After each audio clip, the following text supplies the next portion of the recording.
Everyone, welcome back to one more vlog. So ఈ vlog ఏంటో అర్థమైపోతుంది కదా చూస్తుంటేనే. ఈరోజు మేము ఇంట్లో చింతకాయ తొక్కు పెడుతున్నాం, అంటే చింతొక్కు.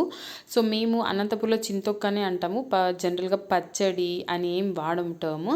సో అందుకని చింతొక్కు. సో అనంతపురం వాళ్ళకి బాగా అర్థమవుతుంటుంది. సో ఈ జనవరి ఫిబ్రవరిలో చింతకాయలు చాలా దొరుకుతాయి చెట్టుకి. సో మా మామ వెళ్ళి పీక్కొచ్చారు. సో దానికి కావాల్సిన ఇంగ్రీడియంట్స్ వచ్చేసి మెంతులు, చింతకాయలు, పచ్చిమిర్చి, సాల్ట్ అన్నీ రెడీ చేసుకొని మేమైతే ప్రాసెస్ స్టార్ట్ చేసాము. యాక్చువల్గా ఇక్కడ మా అత్త వాళ్ళు ఎలా చేస్తారంటే మెంతులు అండ్ పసుపు కొమ్మలు ఒక 12 hours నానబెట్టి ఇట్లా రుబ్బుతారంట. సో మేము ఇంకా అదే ప్రాసెస్ స్టార్ట్ చేసాము. అలా తల చేసేసి పసుపుని అయితే పౌడర్ చేసేసాము. సో ఇక్కడ పౌడర్ అయిన పసుపుని మొత్తం ఒక గిన్నెలోకి ఎత్తి పక్కన పెట్టేసాము.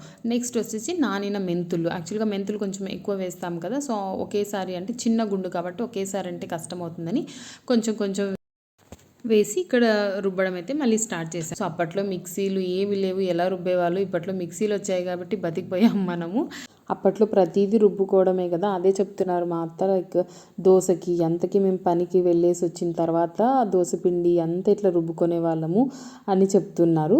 సో అలా మాట్లాడుకుంటూ మొత్తానికి మేము మెంతులు రుబ్బడం కూడా ఆల్మోస్ట్ ఫినిష్ అయిపోతుంది. సో ఇది బంక్ ఉండడంతో అట్లా ఎక్కువసేపు రుబ్బాల్సి వచ్చింది. ఇక్కడ చూసాడా మావాడు, నేను రుబ్బుతా అనేసి మిడిల్లో వస్తున్నాడు. అయిపోయింది రుబ్బడం అనేసి. సో వాడు కూడా ఫైనల్గా హెల్ప్ చేశాడు మాకు చింతకు ఈరోజు రుబ్బడానికి. మా పెద్దవాడు పడుకున్నాడు, సో వాడు హ్యాండ్ లేదనమాట ఇప్పుడు. సో ఇలా మెంతులు అయిపోతేనే ఇంకా చింతకాయలు స్టార్ట్ చేసాము. ఆల్రెడీ ఒక 2 times రుబ్బేసి ఒక గిన్నెకి ఎత్తి పెట్టేసాము. ఇంకా ఉన్నవి రుబ్బుతున్నాం అనమాట ఇక్కడ. సో చింతకాయలు రుబ్బడం ఇస్ ఫైన్ కంపేర్ టు ఈ మెంతులు, ఈ పసుపు కొమ్మలు వాటితో పోలిసి చింతకాయలు నెక్స్ట్ పచ్చిమిర్చి ఈజీగానే రుబ్బేయచ్చు అనిపించింది. సో అలా ఇక్కడ మా హస్బెండ్ ఏదో అది కొంచెం పండిన వేస్తే ఎలా ఉంటుందో అనేసి తీసేశారు. సో ఉన్నవంతా ఇంక అట్లా అంటే ఇలా పచ్చళ్ళు ఒకరే పెట్టడం అనేది కష్టం అనమాట. తలా చేస్తే ఈజీగా అయిపోతుంది. సో ఇక్కడ చూసారా, నోరు ఊరిపోతుంది ఎడిటింగ్ చేస్తుంటే నాకు వ్లాగ్.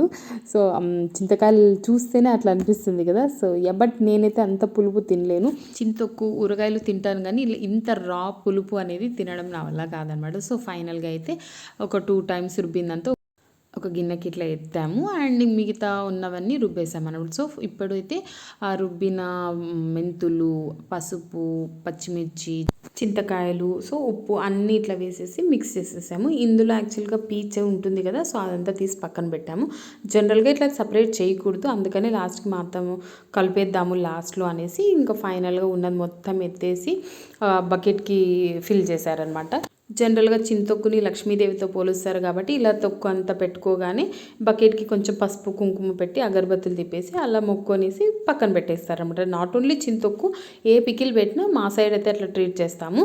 అండ్ అలా అయిపోగానే ఒక 10 days లేకపోతే ఒక 1 week గ్యాప్ ఇచ్చి మళ్ళీ తీసి మళ్ళీ రుబ్బుతారు. అట్లా ఒక 2 times రుబ్బేసి ఇంకా యూస్ చేసేసుకోవడమే అనమాట. ఇలా అయితే మేము చింతొక్కు పెట్టేసుకున్నాము. సో ఐ హోప్ మీకు ఇది నచ్చిందని అనుకుంటున్నాను. నచ్చితే లైక్, షేర్, కమెంట్ చేసి సబ్స్క్రైబ్ చేసుకోండి.